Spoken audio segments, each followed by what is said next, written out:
اللہ تعالیٰ نے. اس لیے میں نے کہا ہر ایرے غیرے کو نہ سنا جائے، ہر کسی سے دین سیکھنے کی کوشش نہ کی جائے، یہ دیکھا جائے کہ اس کا من کتنا پاک ہے، کیسا ہے وہ، صحابہ کرام کے بارے میں اس کے کیا عقائد و نظریات ہیں، اہل بیت اطہار علیہم رضوان کے بارے میں اس کا موقف کیا ہے، اولیاء کے بارے میں وہ کیسا ہے. گستاخ اولیاء، گستاخ صحابہ اور گستاخ اہل بیت سے لوگ یہ جانچنے کے باوجود کہ جانچا نہیں جا رہا اور ان سے دین سیکھا جا رہا. کن سے سیکھا جائے؟ پہلے امام مالک رحمۃ اللہ تعالی علیہ کی کیفیت اور اس کے بعد میں ان کا قول آپ کے سامنے رکھنا چاہتا ہوں. امام مالک رحمۃ اللہ تعالی علیہ درس حدیث دے رہے تھے. حضرت عبداللہ بن مبارک علیہ رحمہ فرماتے ہیں 16 مرتبہ امام مالک رحمۃ اللہ تعالی علیہ کو ایک بچھو نے ڈنگ مارا.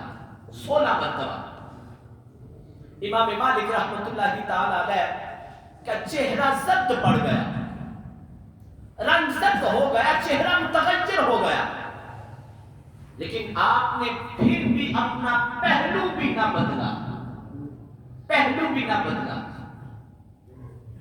جس پہلو پر بیٹھے تھے 16 مرتبہ آپ کو ڈسا گیا، پہلو بھی نہ بدلا. درس حدیث سے فارغ ہونے کے بعد حضرت عبداللہ بن مبارک علیہ رحمہ کرتے ہیں امام مالک سے کہ آپ کم از کم اپنا پہلو ہی بدل لیتے کہ 16 مرتبہ آپ کو ایک بچھو نے ڈسا ہے، اپنا پہلو بدل لیتے. حضرت امام مالک رحمۃ اللہ تعالی علیہ فرمانے لگے مجھے سرکار کی ذات سے حیا آتی تھی کہ حدیث رسول کی تعظیم کی وجہ سے میں نے اپنا پہلو نہیں بدلا. پاک محبوب کے فرمان، حضور کی حدیث کی تعظیم کی وجہ سے جو امام مالک سرکار کی زبان نبوت سے نکلی ہوئی بات کی اتنی حیا کیا کرتے تھے کہ اپنا پہلو بھی نہ بدلا کہ کہیں سرکار کی بے ادبی نہ ہو جائے.